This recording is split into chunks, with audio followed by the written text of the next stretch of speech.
Film का परिचयात्मक दृश्य पृथ्वी पर मंडराते बादलों के दृश्य से शुरू होता है। मेरी सलाह है कि किसी भी स्थिति में घबराएं नहीं। अब बर्फ के मैदान में गुजरती हुई ट्रेन दिखाई देती है और मुख्य पात्र लीजेल वहाँ है। यह युग नाजी जर्मनी द्वितीय विश्व युद्ध का है। लीजेल को ट्रेन में अपने छोटे भाई की मौत का सामना करना पड़ता है, जिसे एक जगह पर दफनाया जाता है।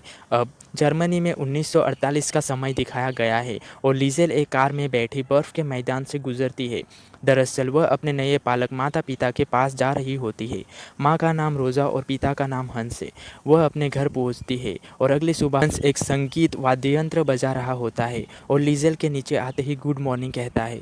रोज़ा लीजेल से कहती है कि वह मुझे मम्मा कहे और हंस को पापा। थोड़ी देर बाद कोई दरवाज़ा खटखटाता है। वहाँ रूडी नाम का एक बच्चा है।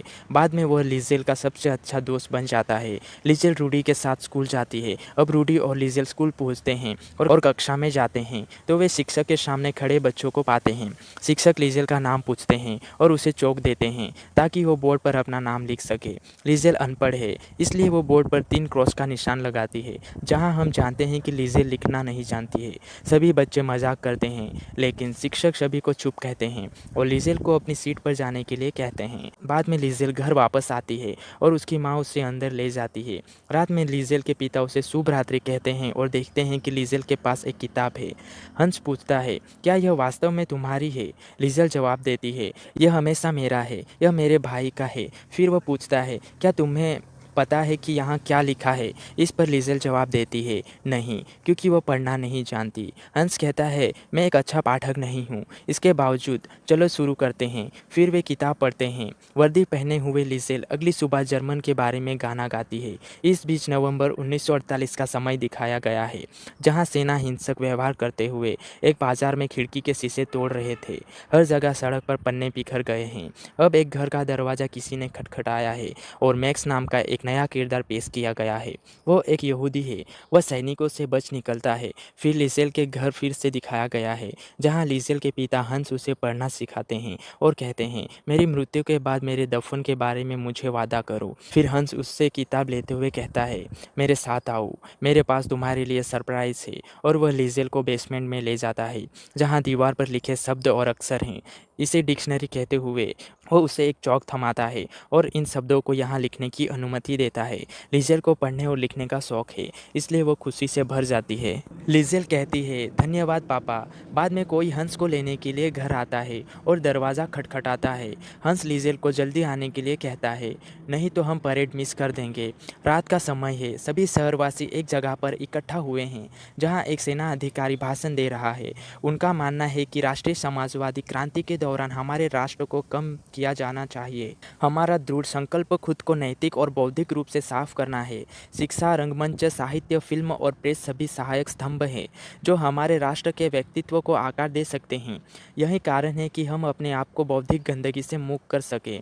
फिर वे किताब के ढेर को जला देते हैं जो उनके बीच में रखा हुआ था और वह कहता है, हमें उस बीमारी को जड़ से उखाड़ फेंकना है जिससे पिछले 20 सालों में जर्मन की संक्रमित कर रहा है।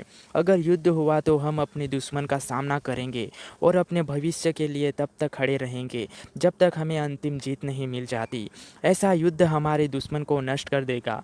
लीसेल इसे ध्यान से सुनती है और सभी लोग नारे लगाते हैं। अधिकारी यह भी कहता है कि हम सभी कम्युनिस्टों और यहूदियों को खत्म कर देंगे। फिर वह नारा लगाते, महान जर्मन एडोल्फ हिटलर। फिर सभी लोग अपना हाथ सीधा करके एक गाना गाते हैं। थोड़ी देर बाद सभी चले जाते हैं। लीसेल किताबों के जलने वाले स्थान पर आ जाती है और एक गिरी हुई किताब को अपने कोट में छिपा लेती है और उसे उठा लेती है। वहां आकर हंस कहता है कि मैंने तुम्हें चर्च में मिलने के लिए कहा है। लीसेल कहती है, सॉरी पापा। किताबों के पन्ने हर जगह बिखरे पड़े हैं।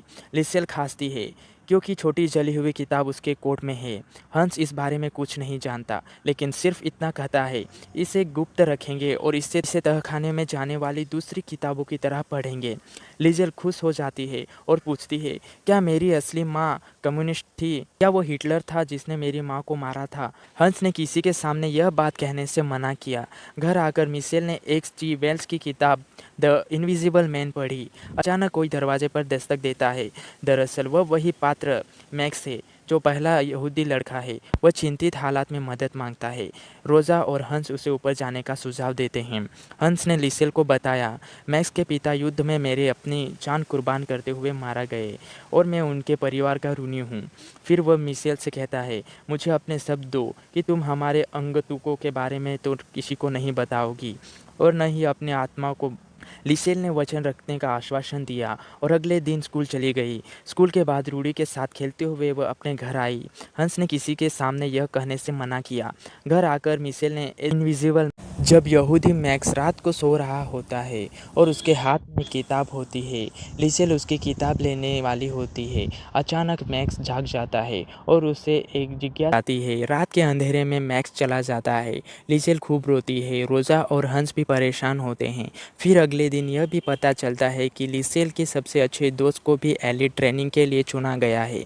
वह गर्मियों में शुरू होगा। इस बीच हंस को भी सेना द्वारा उसके चयन के लिए एक पद मिलता है। लिसेल कहती है, सभी लोग जा रहे हैं, यहाँ तक कि रूडी भी। हंस अपनी माँ रोज़ा का ख्याल रखने के लिए सलाह देता है क्योंकि वह पर्याप्त मजबूत नहीं है। हंस भी चला जाता है। काफ़ी देर बाद लिसेल एक किताब पढ़ के सीढ़ियों पर बैठी होती है। कुछ ही देर में रेंजर वैन वहाँ पहुँचती है और हंस भी आता है। लिजेल उसे देखकर खुश होती है और कहती है, पापा, जैसे आप घर वापस आ गए हो।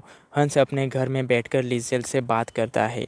लिजेल कहती है, मैं मैक्स के बारे में सोच रही थी, वह कहाँ है। हंस भी यही कहता है, युद्ध फिर से शुरू हो गया है क्योंकि ये युद्ध के दिन हैं। अगले सब कुछ नष्ट हो गया है।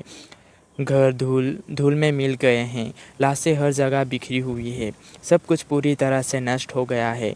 सैनिकों को एक जगह के नीचे एक जीवित लड़की मिलती है। वो लिजेल है जो बच गई है और वह घायल है और बाहर आकर माँ पापा कहती है, लेकिन उसका परिवार अब नहीं रहा। रोज़ा, हंस और रूडी सभी मर चुके हैं। वह अपना होश खो देते हैं। होश में आने पर उसे ईंटों के नीचे एक किताब मिलती है।